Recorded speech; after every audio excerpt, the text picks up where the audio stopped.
नमस्कार। होश की बातें चैनल पर एक बार फिर से आपका स्वागत है।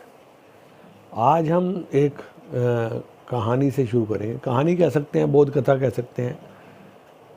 हमने अपने बुज़ुर्गों से सुनी थी ये, तो आज आपके साथ शेयर कर रहा हूँ।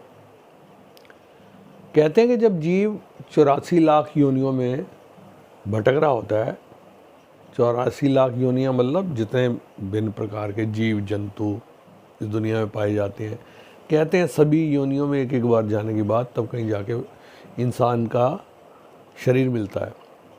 तो कहते हैं कि वो बार बार प्रभु से प्रार्थना करता है कि प्रभु, यदि मुझे आप एक बार मनुष्य बना दें तो मैं पक्का तौर पे आपका नाम लूँगा, आपको याद करूँगा और इस जो बार बार जन्म लेना मरना इससे छुटकारा पाऊँगा।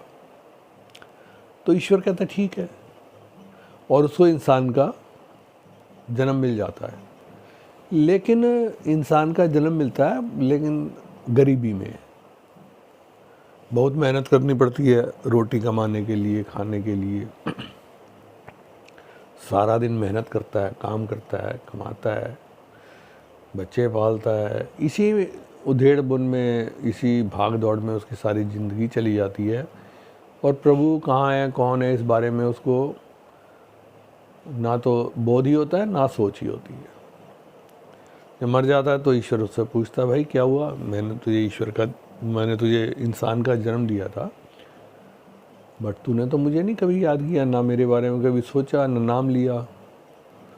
तो उल्टा भगवान को शिकायत कर देता है कि प्रभु एक बात बताओ, आपने मुझे इंसान का जन्म तो ज़रूर दिया, लेकिन मुझे 2 रोटी कमाने के लिए भी इतनी मेहनत करनी पड़ती थी, इतना मैं थक जाता था, इतना उसमें लगा रहता था कि मुझे और कोई होश ही नहीं था। यदि आपने मेरी रोटी की समस्या हल कर दी होती, मुझे भरपेट खाने का इंतजाम होता मेरा, तो मेरे पास फिर क्या काम था। मैं आराम से खाता पीता और आपका भजन करता। तो ईश्वर कहते हैं हाँ, बात तेरी सही है भाई, तर्क में तेरे दम है, चलो तुम्हें एक मौका और देते हैं।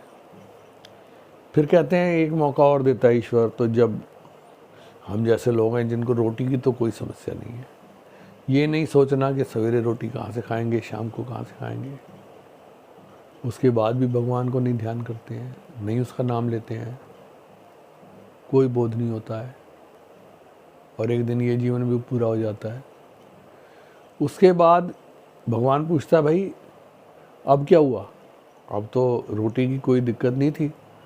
तो थोड़ा सा समझदारी दिखाते हुए आदमी कह देता है, प्रभु ये तो बात ठीक है, मुझे रोटी की कमी नहीं थी, मेरी गलती तो है, मैं मानता हूँ अपनी गलती, लेकिन थोड़ी सी गलती प्रभु आपकी भी है। बोले भाई मेरी क्या गलती है। बोले आपने दुनिया में इतनी आकर्षक चीज़ें बनाई, बड़े मकान, कोठियाँ, घर, गाड़ियाँ, नौकर चाकर और ये सब ऐश्वर्य के साधन, और मुझे कुछ मिले नहीं। सिर्फ रोटी से तो काम नहीं चलता ना, मेरा मन भटक गया इन चीज़ों में, मैं इनको पाने की लालसा में दिन रात लगा रहा और आपको नहीं याद कर सका। यदि मेरे पास सारे ऐश्वर्य के साधन होते फिर मुझे क्या चिंता थी, मुझे तो फिर आपका ही नाम लेना था, फिर तो मुझे कोई और किसी काम के लिए कोई प्रयास नहीं करना था। और कहता ठीक है भाई, कुछ हद तक बात सही है तुम्हारी। तीसरी बार मौका देता है और वो बन जाते हैं अच्छे पावरफुल लोग, नेता, बड़े बड़े अफसर, जिनको दुनिया झुक के सलाम करती है, जिनकी एक नज़र के लोग तरसते रहते हैं। तो जब उसका वो स्टेटस आ जाता है तो फिर वो कहता है भगवान कौन है, भगवान तो मैं ही हूँ, मैं जिसकी मर्जी ज़िंदगी बना दूँ, जिसकी मर्जी ज़िंदगी तबाह कर दूँ, मेरे से बड़ा भगवान और यहाँ पर कौन है। तो इस मद में, इस बेहोशी में, इस अभिमान में फिर चला जाता है। जाते ही भगवान के पैरों में गिर जाता है, प्रभु गलती हो गई, एक मौका और दे दो। नहीं, अब नहीं मौका मिलेगा, अब सारे मौके ख़त्म, अब आप वापस 84 लाख योनियों में आपको जाना पड़ेगा। एक तो देखिए 84 लाख योनियों की जब बात है, मतलब मुझे तो इसमें कोई शंका नहीं है कि वाकई ये योनियाँ होती हैं। क्योंकि देखें विज्ञान ने तो बहुत बाद में कई चीज़ों को सत्यापित किया है, चांद तारों की गणना की है, खगोल विज्ञान को खंगाला है, लेकिन हमारे जो ऋषि मुनि रहे हैं, जो कई हज़ारों सालों से पंचांग छापते हैं और पूरे तारों की हर चीज़ की गणना करते हैं, वो सटीक है। लेकिन कैसे सटीक है? क्योंकि आज हम विज्ञान द्वारा उनको जानते हैं। तो वो कैसे जानते थे? विज्ञान तो आज पैदा हुआ है। मतलब इसका कि उनके पास ऑलरेडी कोई ना कोई इनको नापने का, इन चीज़ों का ज्ञान था उनको, तभी उन्होंने ये सब बातें बताई, लिखी। लेकिन हमारी समस्या ये है ना कि जब तक हम किसी भी चीज़ को वैज्ञानिक तौर पे सत्य ना साबित कर लें, यानी विज्ञान जिसको ना कहे कि सही है, उसको हम सही नहीं मानते। आध्यात्मिक तौर पे देखा जाए, रूहानियत तौर पे देखा जाए, तो आज भी हमारे आसपास अनेकों घटनाएं ऐसी हैं जो विज्ञान की समझ से परे हैं, जिन पे हमारा विज्ञान बिल्कुल फेल हो जाता है। वो नहीं समझ पाता कि ऐसा क्यों हो रहा है, बट वो हो रहा है। तो इसलिए हम यदि अपनी इस जानकारी को, जो भी हमें आज अधूरी जानकारी है, उसको ही हम यदि पुख्ता मान लेते हैं और उसको मान के ही हम अपने जीवन की दशा और दिशा निर्धारित करते हैं, तो कहीं ना कहीं ये सोचने जैसी बात है।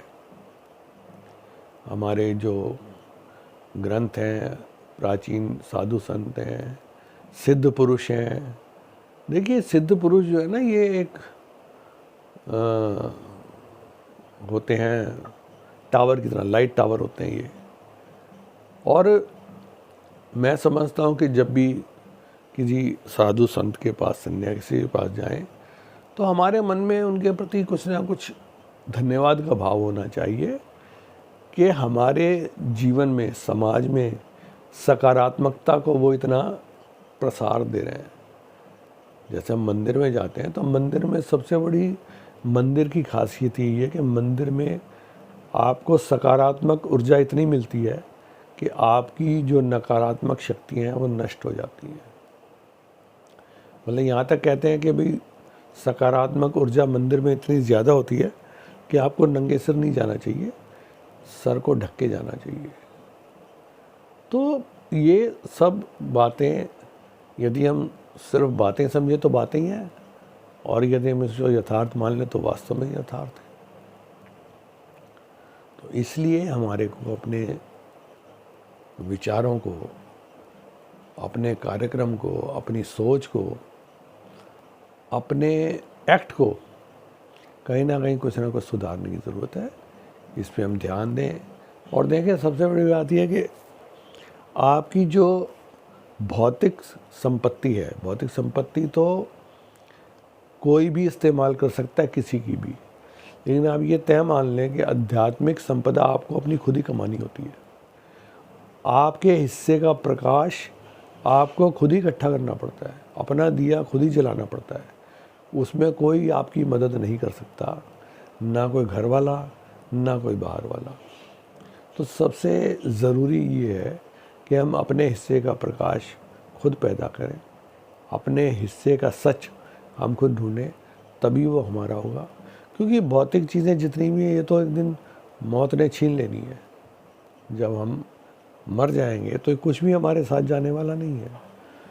तो जो हमारे साथ जा सके वही कमाई आध्यात्मिक कमाई है, लेकिन वो कमाई हमें खुद ही करनी पड़ेगी, वो हमारे लिए और कोई नहीं कर सकता।